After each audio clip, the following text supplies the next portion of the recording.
കണ്ണൂർ പാനൂരിൽ പഴയ വീട് പൊളിച്ചു മാറ്റുന്നതിനിടെ സ്ലാബ് തകർന്നു വീണ് യുവാവിന് ദാരുണാന്ത്യം. തെക്കേ പാനൂർ സ്വദേശി ജിതീഷാണ് മരിച്ചത്. രാവിലെ 10:30 അവരെ ഇവിടെ വാർപ്പിൻ്റെ മേലെ ഇരുന്ന് പൊട്ടിക്കുകയായിരുന്നു. അപ്പോൾ വാർപ്പടക്കം മറിഞ്ഞ് വീട് കക്ഷി അതിൻ്റെ ഉള്ളിൽ പെടുകയുണ്ടായിരുന്നു. രാവിലെ ഒരു 10:30 ഏകദേശം 10:30 സംഭവം.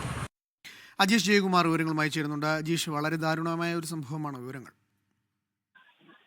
അതെ, ഇന്ന് രാവിലെ 10:30 ഈ സംഭവം നടക്കുന്നത്. കണ്ണൂർ തെക്കേ പാനൂരിലാണ് ഈ സംഭവം. പഴയ വീടിന്റെ സ്ലാബ് പൊളിക്കുന്നതിനിടയിലാണ് ഈ അപകടം ഉണ്ടായത്.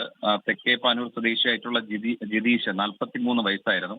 അദ്ദേഹമാണ് ഈ മുകളിൽ നിന്ന് സ്ലാബ് വീഴുന്നതിനിടെ ജിതീഷും താഴെ വീഴുകയായിരുന്നു. ഓടിക്കൂടിയ നാട്ടുകാരും ഈ പാനൂർ ഫയർഫോഴ്സും സ്ഥലത്തെത്തി ഇദ്ദേഹത്തെ ഈ അവശിഷ്ടങ്ങൾക്കിടയിൽ നിന്ന് പുറത്തെടുത്ത് ആശുപത്രിയിൽ എത്തിച്ചെങ്കിലും ജീവൻ രക്ഷിക്കാനായില്ല. അജീഷ് ജയകുമാറാണ് കണ്ണൂരിൽ നിന്ന് വിവരങ്ങൾ നൽകിയത്.